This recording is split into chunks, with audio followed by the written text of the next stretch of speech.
Hi, Jack. Here's Stefan from Finland. I just wanted to give a little shout out on the Podsongs podcast.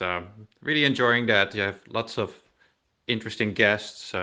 It's nice to listen to when I'm doing hikes through the forest here in Finland, which there is a lot of. So lots of time for that. And yeah, keep going. It's always interesting to hear the different guests and exciting to see what kind of song is going to come out of it at the end. So thanks for the podcast and keep going. Hello, Jack. Great song for Dr. Gregor. Just a wee comment: is nutritionfacts.org is not .com his website, but great song, love it. Thank you. Bye. Though a little mistake slipped through there, but thank you, Maria Rita, for letting me know, and Sebastian for sending me a message.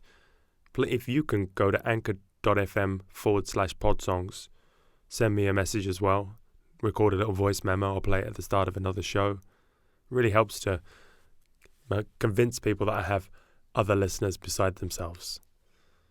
So this is Podsongs, where I write songs inspired by interviews with inspiring people. And today, I have a special guest, a professional skeptic, someone with 25 years' experience sorting true from false. He founded Skeptic magazine and hosts a Science Salon podcast, and he's a presidential fellow of the Chapman University. Let me introduce you to Michael Shermer.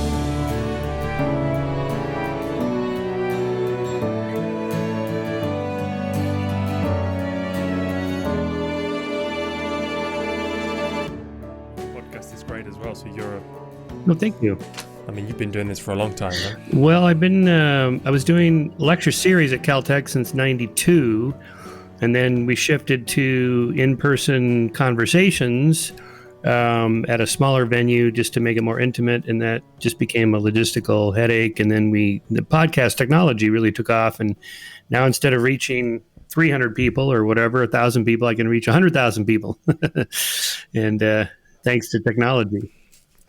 I was researching you. I'm a cyclist as well, and I grew up cycling, and I found out through my research that you're an I was into it for a long time as a competitor, and then now I just ride recreationally. I'm old and slow, but I still get out there I average 2 hours a day. If some days I do 3 or 4 hours, other days I just do like half an hour or whatever. I try to get out every day. Mainly because I enjoy it. It's fun. So for most people, that would be a big step. Yep, I know. That would be a big step up for most people, but for you, that's coming right now. Yeah, it's about all I can do for time-wise. But I listen to a lot of audio content, like podcasts, audiobooks, teaching company courses, the great courses. There's just so much good content available now, free or, super cheap. It's mind-blowing how much content there is out there. And your books are so well researched. It's mind-numbing. How do you take it all in? Well, it's mostly stuff I'm just personally interested in that I would be reading anyway.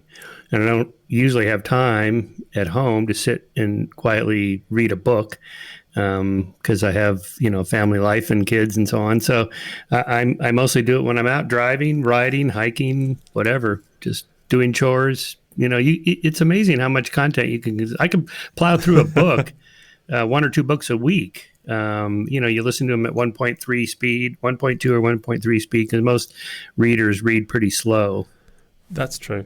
So how did you transition from being an endurance cyclist into a world-renowned skeptic? I realized at some point in the late 80s that I was probably going to have to use my mind someday and not just my body. I liked being a jock. It was fun. But I was always interested in science and the issues that, we deal with in skepticism.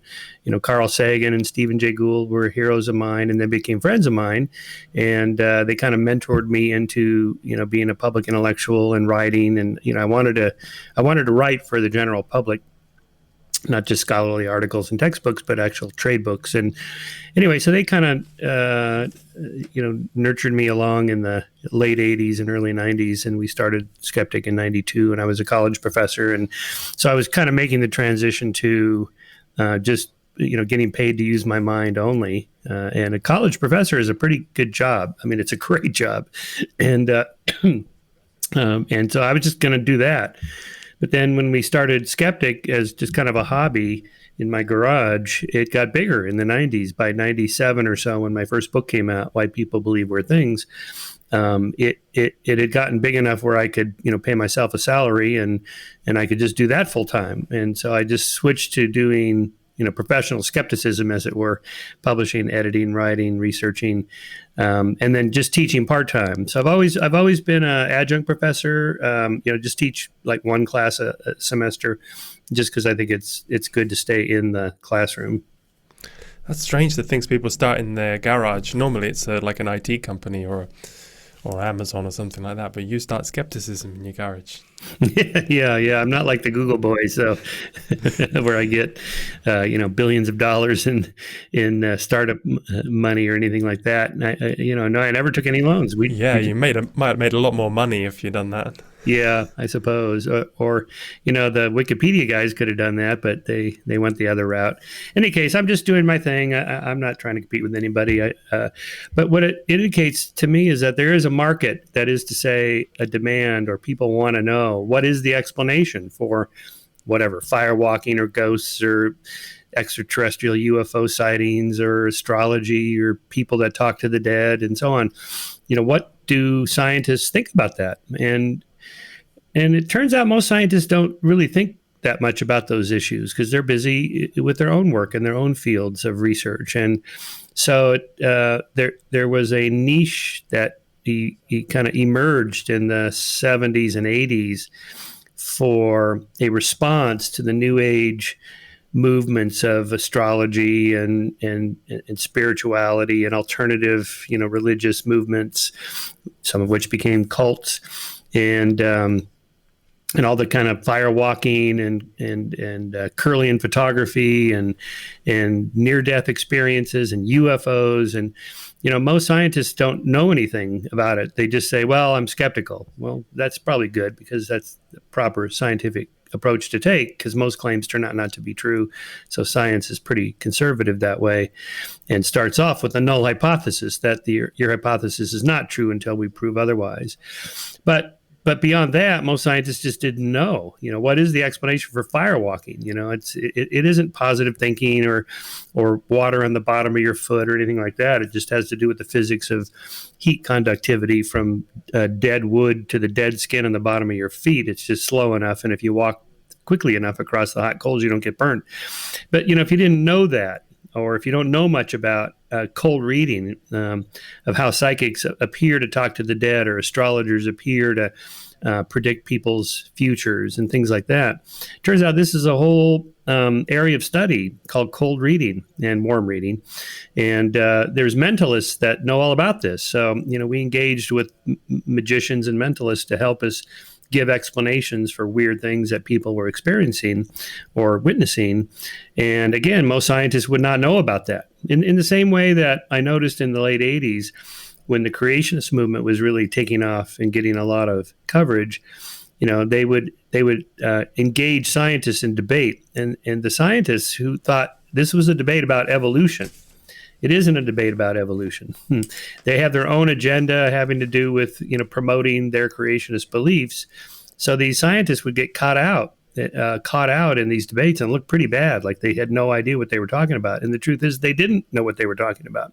They know a lot about evolution, but it isn't a debate about evolution. You have to know about creationism and where they came from and what their arguments are. And anyway, that's kind of a long way of answering your question. That there is a market, a need for what we do. Organized skepticism.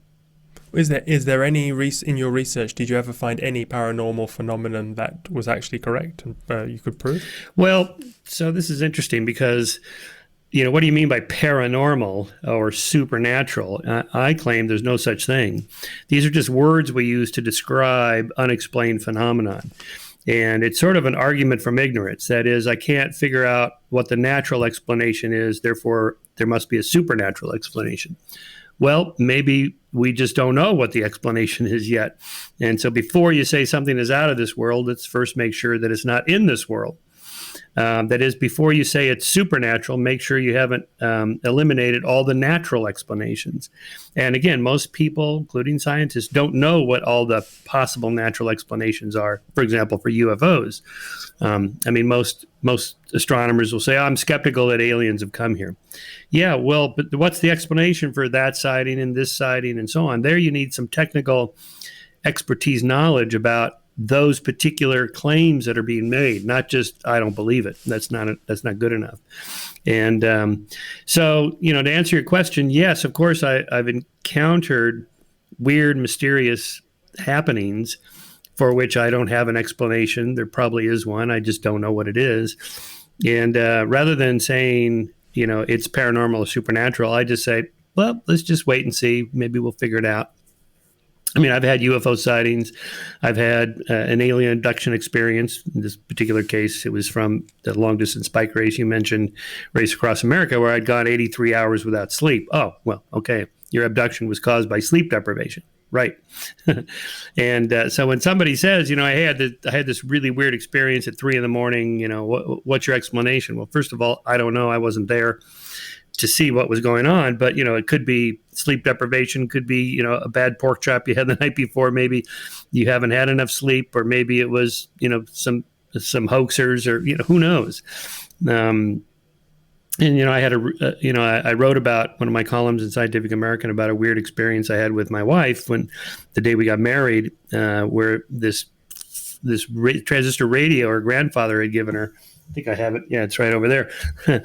Suddenly came alive. It was dead for decades. And, the day we got married, grandfather, she was raised by a single mom and her grandfather. And so the grandfather's gone now. And so, the music starts playing. It's romantic music and so on. The day we get married. It goes on and on, lots of details. It's kind of a spooky thing to have happen. Now, I don't think grandpa's, on some other quantum plane, tricking the radio to coming on. But it was something of the timing and the connection and the meaningfulness of this anomalous experience for us, for my wife and I, especially for my wife. And, so what do you do with that? Well, you don't have to do anything with it. You could just appreciate, the kind of amazing coincidences or synchronicity or random events that happen that have meaning for you, even though there's, a natural explanation for it.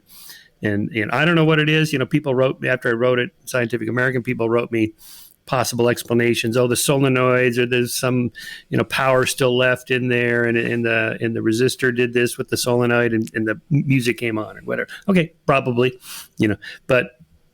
but it was the timing of it that was so special for us. And also people wrote me a lot of stories about things like that happened to them, usually connected with somebody that they were in love with or had a relationship with, a family member, a partner or something like this. And it connected through a piece of jewelry or some electronic equipment or whatever. And the stories were incredible. They just elaborate. Of course, I can't fact check them, but, I just take people at their word and say, okay, well, then what? Well, then nothing. It's just enjoy the mystery and enjoy the anomaly.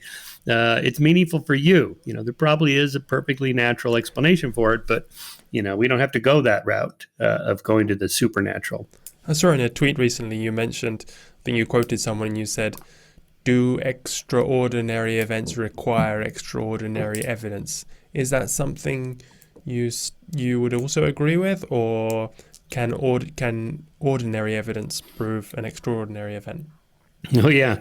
That was in response to Avi Loeb's new book called Extraterrestrial. So there's this anomalous sighting by astronomers a couple of years ago of an object that came in through our solar system, not on a regular path that you would predict comets, for example, which is probably what it was, to have come in. And it had this anomalous little shift in velocity, which, I haven't looked at the math and I'm not an astronomer, but it could just be a measurement anomaly for all I know. But in any case, he decided that this was, the first evidence we have of extraterrestrial life, intelligent life somewhere in the cosmos, that this object that, we don't have a picture of it. Usually you see these artist renditions. It looks like a kind of a long, oblong, flat meteor or asteroid. Sorry. And so he made this claim in an interview. Well, extraordinary claims do not always require, I don't see why extraordinary claims have to have extraordinary evidence. So I tweeted back, maybe you should read David Hume, because this is a pretty basic principle of reasoning logically through philosophy and rationality, and then more recently through empirical science. And of course, the quip was made popular by Carl Sagan in Cosmos, where he said extraordinary claims require extraordinary evidence. So being visited by aliens would be extraordinary. It would be spectacular. It'd be, like one of the greatest discoveries of all time. Absolutely, for sure. So how extraordinary is the evidence for it? It's not even ordinary. It's pretty crummy evidence. It's really thin. It's just, it's pretty much like it always is for these kinds of claims. UFOs. I was out at 3 a.m. and I saw this light and it was a blurry. Blah. Sorry, that's not extraordinary evidence for this extraordinary claim. And so, the analogy I make is like, so I live here in Santa Barbara. I mentioned that I had been abducted by aliens in the middle of Race Across America. But then when I tell you, well, I hadn't slept in 83 hours and I just ridden a bike 1,200 miles, you go, well, dude, Shermer, come on. You weren't abducted by aliens. You're hallucinating. Of course, any reasonable person would say, yeah, that's the better explanation. That is to say, the alien abduction part of the story is extraordinary, but the evidence for it is non-existent. We have no footage or the aliens or whatever. And then when I give you the context, you go, okay, that's an ordinary event that happened, and we have ordinary evidence for it. Or take something like the resurrection of Jesus, right? So, about 100 billion people have lived and died before the 7.5 billion alive today. This is what demographers project going back, say, 50,000 years for our species. 100 billion. Okay, so 100 billion people have lived and died. Not one of them has come back from the dead. Not one, but maybe one. Christians think Jesus came back from the dead, and they think he caused a few other people to be risen from the dead. Okay, how extraordinary a claim is that? Well, we can put a number on it, 100 billion to 1. That's how extraordinary this claim would be. How extraordinary is the evidence? Is the evidence commensurate with the 100 billion to 1 extraordinariness of the claim? No, it's crummy. It's, there was nobody there that witnessed it. The people that wrote about it decades later were proselytizers. They weren't there. They didn't know Jesus personally. This is secondhand knowledge, thirdhand knowledge, and so on. And there's no extra biblical sources for this. And we know the Bible is written for itself, to fulfill prophecy and so on, by advocates of a particular religion, and on and on and on. So, that's an example where, if you have a claim that is really out there, you better have the evidence to fit it. And, David Hume said a wise man portions his belief to the evidence. So this principle proportionality, that is, you proportion the confidence you have that a claim is true to the evidence. They should match. And when they don't, then skepticism is the appropriate response. Oh, that's a great answer. So what would you... This goes into a broader question of what constitutes evidence. For example, I guess the analogy a lot of people use is in a criminal trial, you can send someone to prison for the rest of their life, or in America, the death sentence, based on, video evidence or testimony from eyewitnesses. If you have this same sort of evidence for something, say, paranormal or what you think you would be investigating, why aren't the same principles applied? Well, they are. Actually, there have been people, lawyers, who have analyzed the resurrection claim, for example, as if it were a court case. And they analyze the evidence presented by Christian theists, in favor of the resurrection, and then they show how a court would deal with that kind of evidence, and the evidence comes up pretty lacking. That is to say, you would not get a conviction, as it were, that Jesus really was resurrected.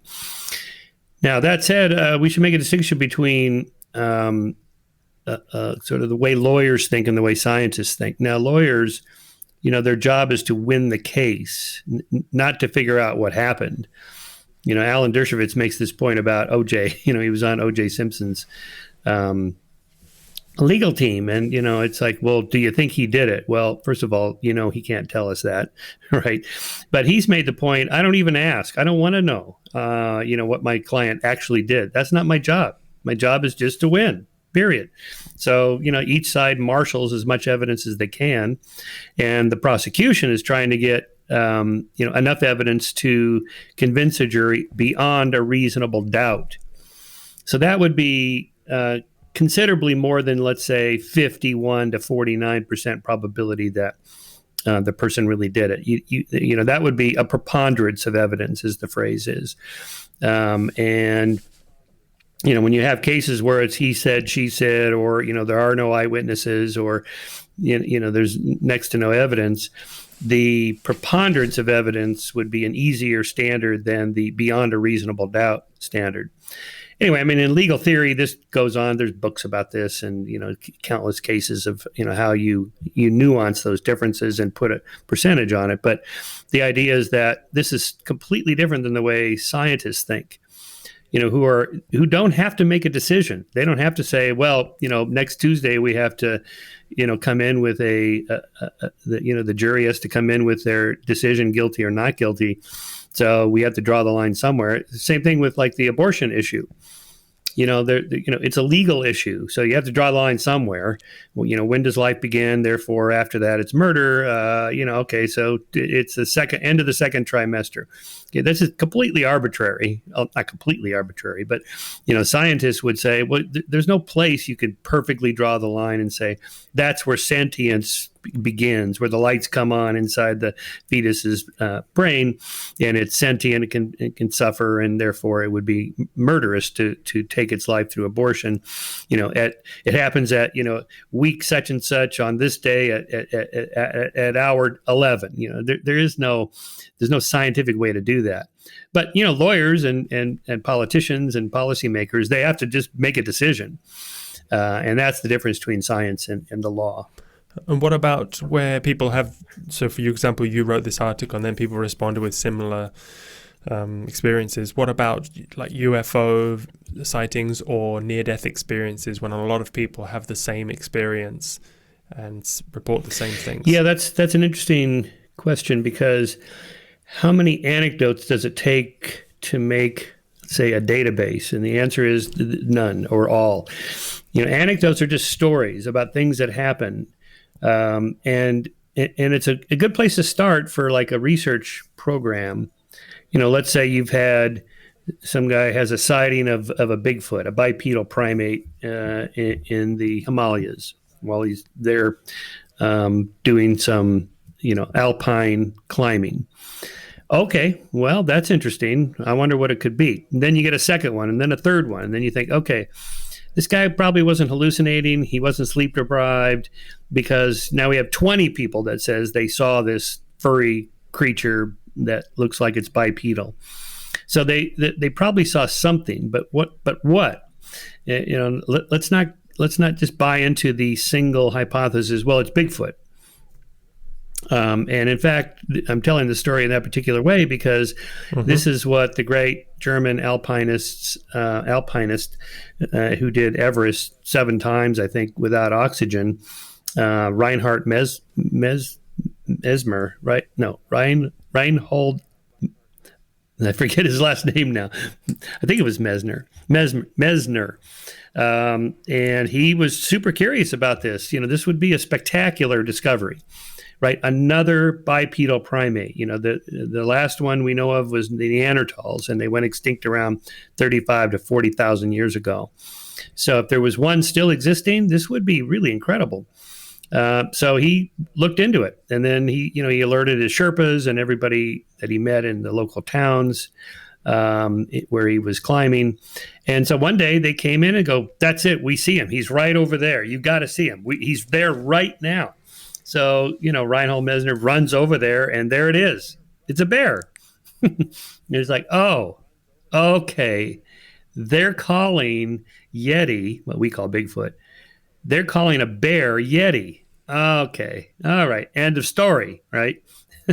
So again, before you say something is out of this world or, really extraordinary, let's make sure it's not ordinary.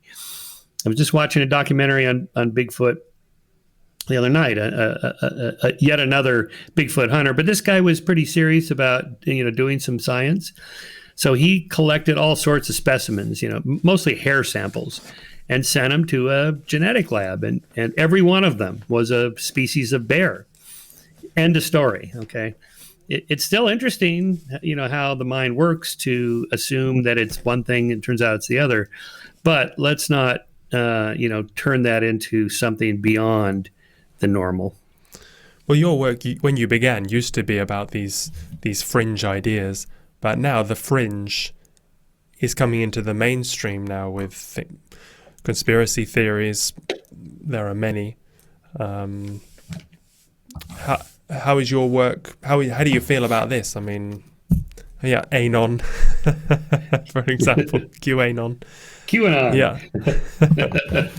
QAnon. Well, yeah. So this has been an interesting year because, most of my work is considered kind of on the margins of what's important, UFOs and psychics that talk to the dead and astrologers and so on. But conspiracy theories has always been in our wheelhouse. And again, as interesting as it is, I suppose, to speculate about, how who really shot JFK or, what really happened, in this or that conspiracy, Area 51, whatever, government cover-ups. Now you see, the assault on the Capitol was by people who believed a conspiracy theory that the election was rigged. And that, from there you go down the rabbit hole of, well, who's rigging the election? And, who's doing this? Well, the deep state. Well, who's the deep state? Well, it's this Q, and it's, Q is giving us a clue that it's this satanic conspiracy of pedophiles that are, running this pedophile ring out of a pizzeria. And I mean, it just goes on and on. It's just completely insane when you hear it. And you would think people can't possibly believe this. Well, apparently enough of them did. I don't know about the satanic pedophile ring, but they certainly believe that, there's a deep state operating and that Trump was pushing back against this deep state, and that, that these deep staters, whoever they are, had rigged the election. And if you really believe that, it's not completely crazy when the boss says, let's march down there now. And let's be strong. You got to be tough. You can't be weak. I'm going to be right there with you. And of course, a mob is usually a mob like that. They're on the verge of violence anyway, of any kind of mob. We've seen that with Antifa, or the Black Lives Matter movement. They begin with reasonable concerns or protests against injustice, and then they turn violent. It's very easy for people in a group to become violent, whereas they wouldn't by themselves. And that's, of course, exactly what happened. So to what extent Trump is responsible, his words, that's a debatable point legally. But there's no question about it. They themselves have said, we're doing what Trump told us to do. That's why we're here. And a lot of them asked, just before his last day in office, they asked for pardons because they know they're going to be convicted. And even now, there's a paper published yesterday, an essay in the Atlantic of a researcher who does research on terrorism. In this case, it's domestic terrorism. And they showed that most of the people that were there that stormed the Capitol, the several hundred that have been arrested now, were not members of far-right militias and cults and racist movements like the Proud Boys or the KKK or any of those, the 3%ers and whatnot. Most of them are just regular people that just got caught up in the movement, and they were kind of swept away by this belief in this conspiracy theory that the election was rigged. And that tells us how serious beliefs are. That is, people act on their beliefs. And to that extent, what we're doing at Skeptic is super important now. Why do people believe that? Well, let's look into that. We know something about this. We've been studying conspiracy theories for almost 30 years now. And so anyway, that's probably my next big book, is to put all that together. And I think now is the time, because it's clear enough that this is not some fringe idea, conspiracy theories, that it infiltrates the highest order of things. Because I heard you say on another podcast that there are some conspiracy theories that are true, like, for example, Watergate, Lincoln assassination, and Franz Ferdinand. So how do these theories develop, or how do these movements develop? Yes, often with a kernel of truth. That is to say, enough conspiracy theories turn out to be true.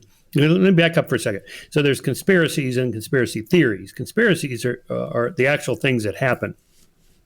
Two or more people plotting in secret to do something to a third party or to gain some illegal or immoral advantage over somebody else or something else, right? So when you define it simply like that, there's a lot of conspiracy theories that turn out to be true. Now, you mentioned Watergate and, Iran-Contra under Reagan, swapping arms for hostages. We know now, thanks to the Freedom of Information Acts and the Church Committee in the 90s that released a lot of government papers from the 60s and 70s, and then, of course, WikiLeaks, that the U.S. government does do a lot of shenanigans, a lot of immoral or illegal manipulation of systems like other government, other nations' political elections. So the idea that the United States government would be involved in rigging an election, that's not completely crazy. The CIA in the 70s and 80s was involved in helping to rig or fund South American countries and dictators that were more favorable to American interests. These were usually fascist dictators who we preferred over communist dictators, because at least fascist dictators are friendlier to business and American financial, economic interests in those countries. And so, we did do things like that. Christopher Hitchens wrote a whole book about this, about, Henry Kissinger as a war criminal, for a lot of the things he was involved in the State Department. And even under the Kennedy administration, it came out in 97 under the Church Committee Freedom of Information release of documents about the Operation Northwoods. So this was a document put together by Kennedy's Chief of Staff, the Joint Chiefs of Staff office. So these are the head of the military, the U.S. government, the U.S. military, who were plotting, or at least discussing, how they might construct false flag operations as a pretense to invading Cuba. This was after the disastrous Bay of Pigs invasion, in which this was pre-Kennedy, had been planned under the Eisenhower administration. And the idea was, we would back these Cuban exiles to take their country back from Castro and the communists. Because, again, the dictator that was in charge of Cuba before Castro, he was a fascist. He was a nasty piece of work, but he was more friendly of a nasty piece of work than the communists were. So we were more inclined to back them, right? So Kennedy then ended up approving the Bay of Pigs invasion, in which we trained and helped back with weapons these Cuban exiles. Anyway, it was a disaster, and Kennedy took credit for it. Took took the blame, and that kind of set up this this idea. Well, we got to get rid of Castro somehow. So there were on the books in this Operation Northwoods a bunch of different ways of how we could assassinate Castro. Poison his cigars, or his wetsuit. He liked to scuba dive, so maybe we'll put some poison on the inside of his wetsuit, or put a bomb underneath one of these big shells at the bottom of the ocean where he would dive down and lift it up and kill him. Poison pen. I mean, just, James Bond kind of stuff. But the worst of all was maybe we should shoot down an American airplane, just a bunch of college kids going off to Cancun or somewhere like that, and shoot it down and blame it on the Cubans as a false flag operation. I mean, when Kennedy read this stuff, he said, "Are you out of your mind? Killing American citizens as a pretense to invading Cuba? This is insane. We're not doing any of this." But the idea that our own government would even think about doing stuff like that is stunning. And so when someone like Alex Jones, who is off his meds, I mean, he's just so far out there, it's ridiculous. Sandy Hook was a false flag operation to confiscate American guns. Okay, this is insane, but it's not completely insane in terms of that false flag operations have happened, or at least they've been discussed, right? Mm-hmm. So we know that happens, and other governments do this. I mean, now because war is technically illegal, you have to have a pretense that you have to set up a fake invasion that you're countering, or a fake attack that you're countering. So the Nazis did this, when they invaded Cuba, or when they invaded Poland on September 1st, 1939. The night before, they had dressed up some German, I think it was some German prisoners or something, in Polish officer uniforms, and then under pretense that they were attacking us, so they killed them, and then that used that as a pretense to war. These things happen. I mean, if you look at like the database of the transfer of power of monarchs in the, say, last 500 years of European history, something like a quarter was done violently. That is, the monarchs were assassinated. So this is not uncommon in history for shenanigans like that to go on. So when people say, I think the deep state is up to no good, that's not totally paranoid. That's what I call constructive conspiracism. There's just enough of that. And by the way, not just government. I mean, the Volkswagen, the expose of Volkswagen cheating the emission standards of the EU, that's a conspiracy. There's a lot of corporate conspiracies that happen. And so like this latest thing with Wall Street and the little guy traders with GameStop, again, people are outraged about that. And, I tweeted about it too. And, it turns out it's a little more complicated than that, that the little guy was striking back against the insiders. But we know that there's a lot of Wall Street insider unfair advantages taken, insider trading, things like that. There's enough of that goes on that it's not unreasonable to think, these guys, there's something sneaky going on here. This is some kind of conspiracy, right? So I find conspiracy theories interesting because unlike, let's say, perpetual motion machines or psychic power, which can't be true by the laws of nature as we know it, conspiracies can and do happen. So we have to look at each of them individually and then weigh the evidence and proportion our confidence in its veracity based on the amount of evidence for it. It must be a fascinating time for you, but because you have all these skills, but for the rest of us, it's very confusing. I mean, there's also how COVID started. My last guest, Mark Lipsitch, he was talking about gain of function research and how he's an epidemiologist and how he got that stopped in America because they want to have part of the research that the government, that scientists do, is to take a virus, give it more functions, transmissions, so it can. So if it ever does do that, then they're prepared. They've done the research, but unfortunately, these laboratories often have breaches. Yeah. And so that's one of the possibilities how the virus evolved with Wuhan. So even if there was no conspiracy, it's quite a reasonable and there is evidence that it could have been an accident based on this research. So, but and then there's all these. That's just one example. But how can we, also because I have to write a song about this, I need some to gain your knowledge. How can we use your skills and your way of thinking to discern truth? Yeah, that's right. That's the real question here. What is truth anyway? So in science, we want empirical truth, objective truth, not just your truth or my truth.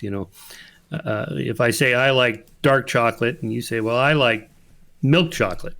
Well, there's not one truth there. These are just taste preferences. Or I think Stairway to Heaven is the greatest rock song of all time, and you go, no, I think it's Freebird. Or, I don't know which generation you are, so maybe you probably have a completely different. But there's no truth there, right? We want to know what's objectively true. And then say politically, I prefer a progressive tax, you prefer a flat tax. There's no correct answer there. It depends on what the country wants and how it wants to spend its money and so forth. Or religious truths. I think Jesus died for our sins, and you go, no, I'm Jewish and I don't think he died for our sins. Okay. There's no experiment we're going to run to determine which is the correct truth there.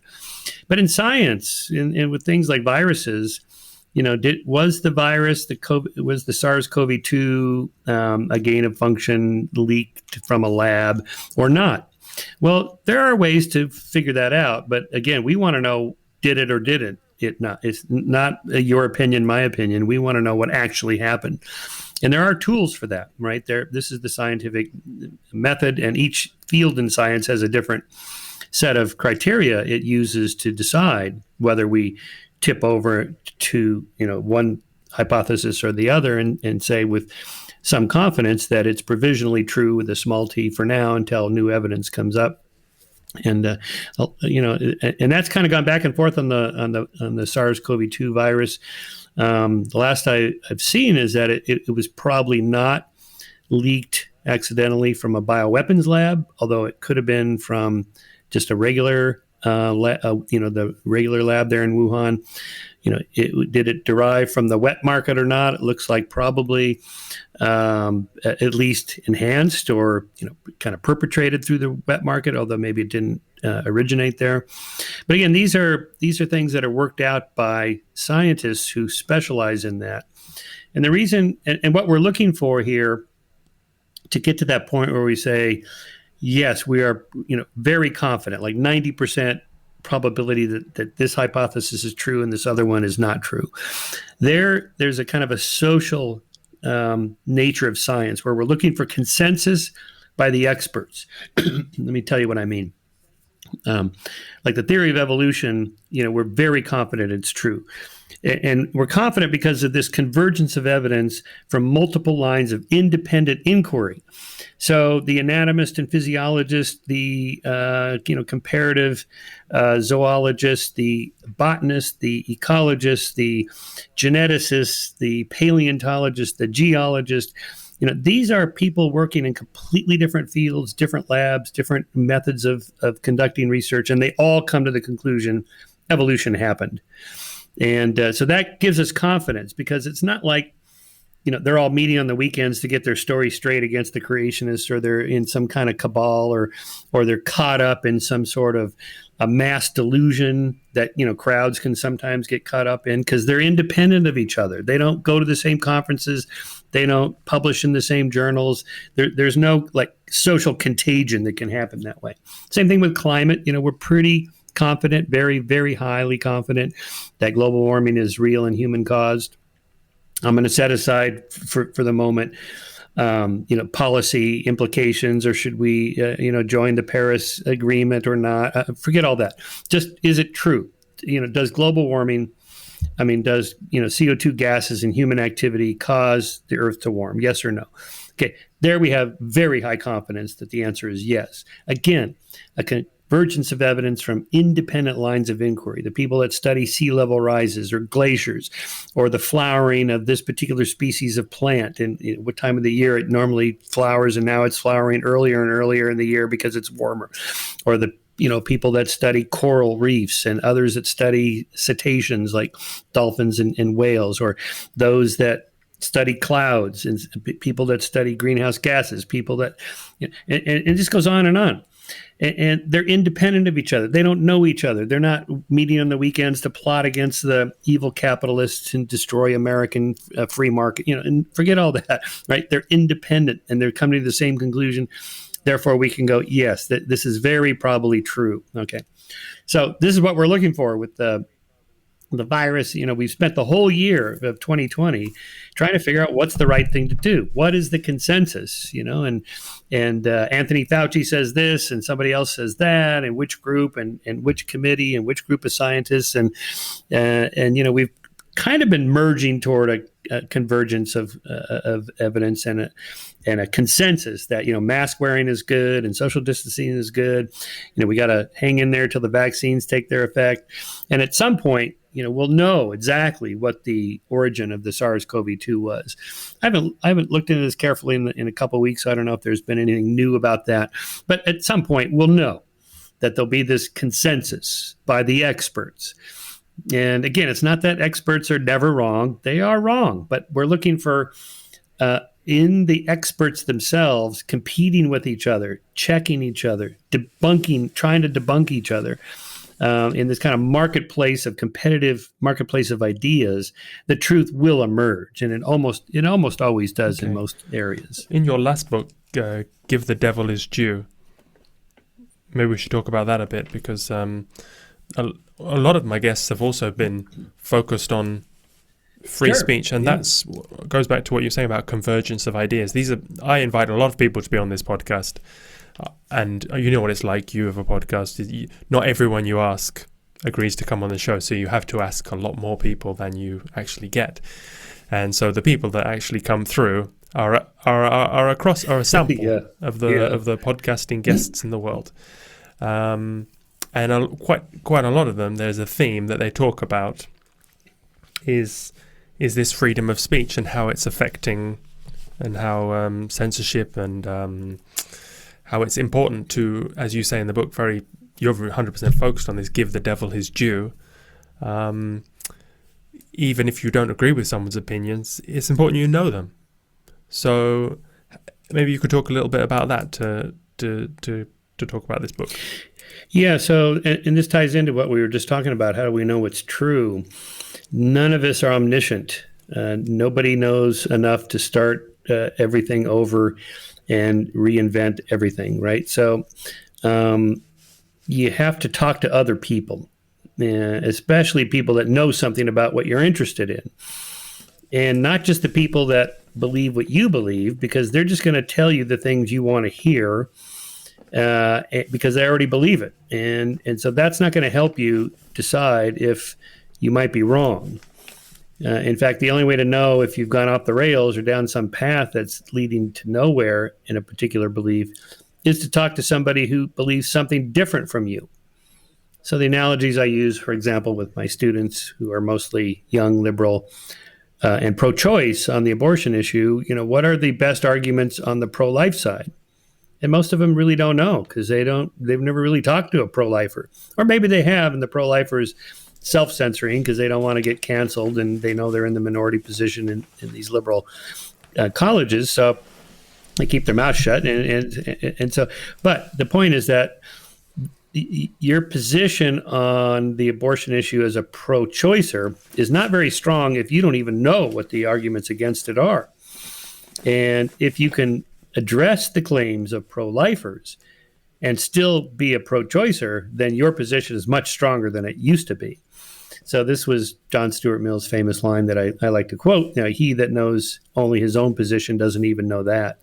You got to know what the other side is thinking.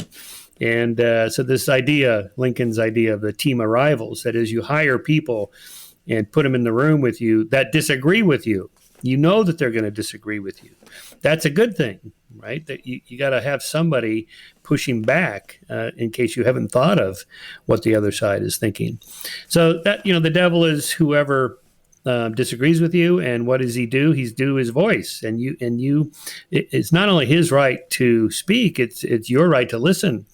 Right. So when college kids, exercise their right to protest, and then they get the heckler's veto, in which they shout down or use noisemakers, so the audience can't hear what the speaker has to say.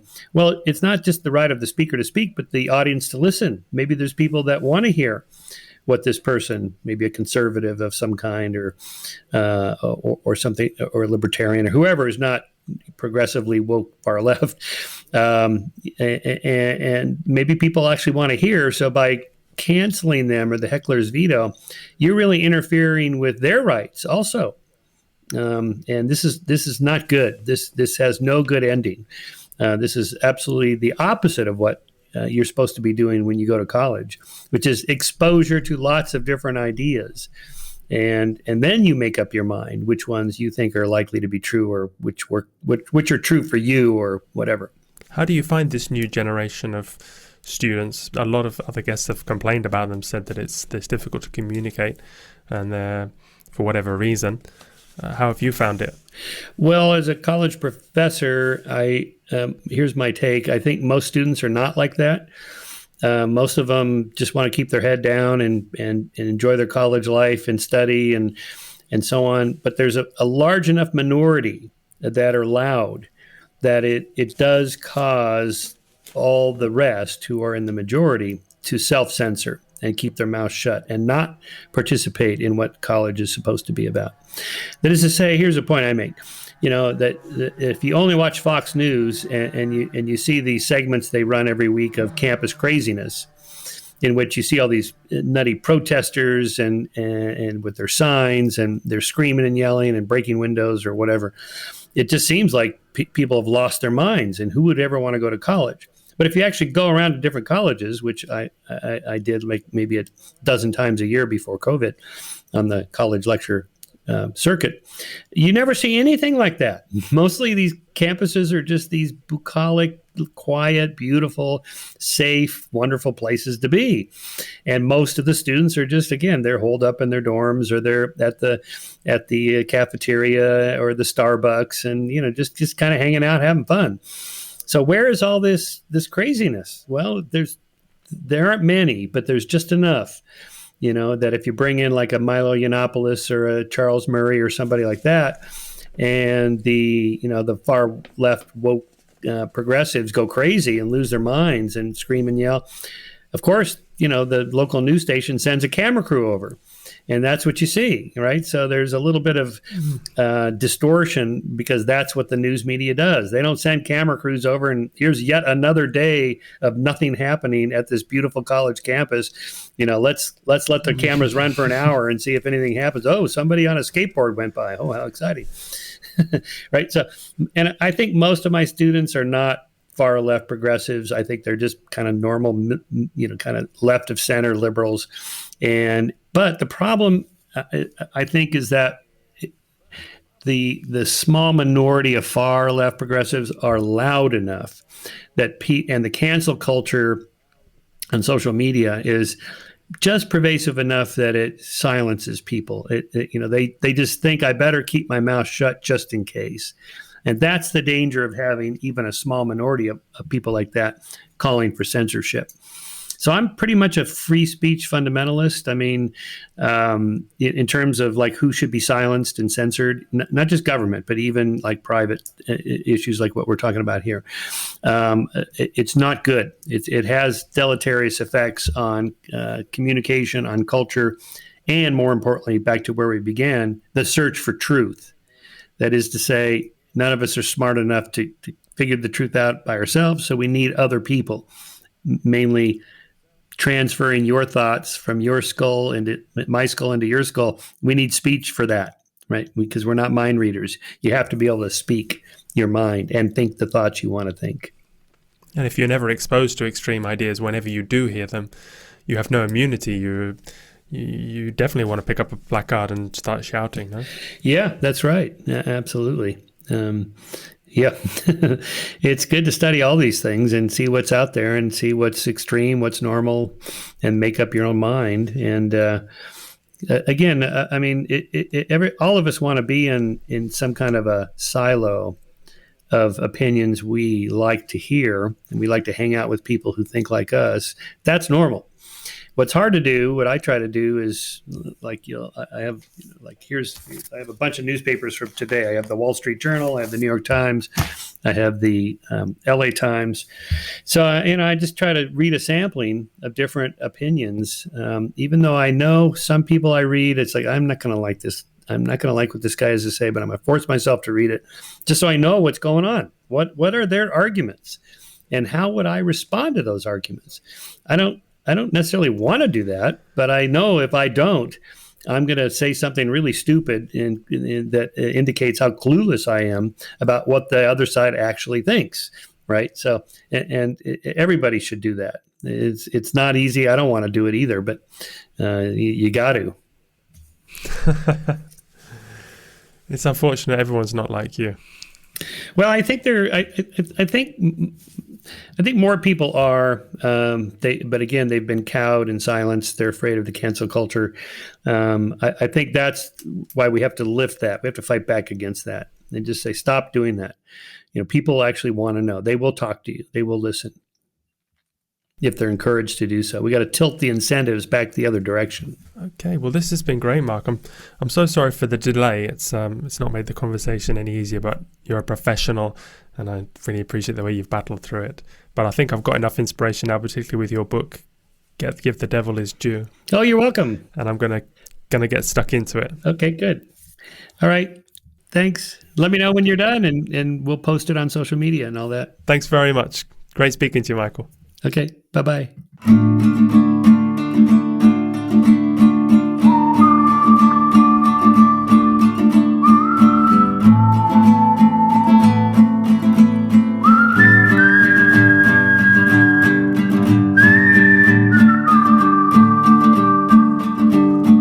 Through much of my life I was lost. What opinions were mine? I was blown with the wind, confused most of the time. But hindsight is helpful for learning, and I've learned a lot. I'm older and wiser and stronger with the knowledge I've got.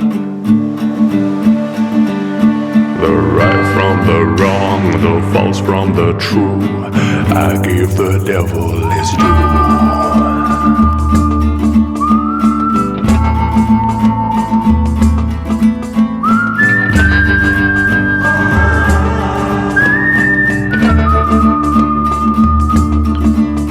There were times when I had to close my ears, 'cause I was filled with the fear. As people had terrible views I didn't want to hear. Or lies like a virus infected till I thought all conspiracy. But more times exposed meant greater immunity. Consensus can hide, discern and decide. I gave the devil his due.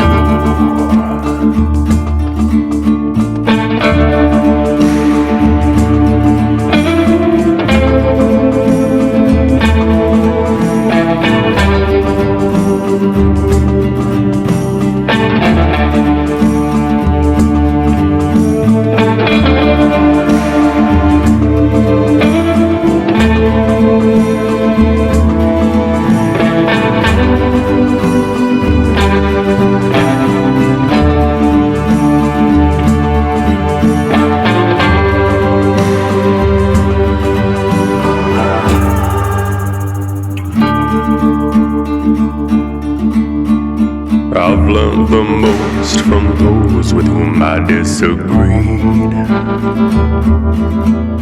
They forced me to think exactly what I believed.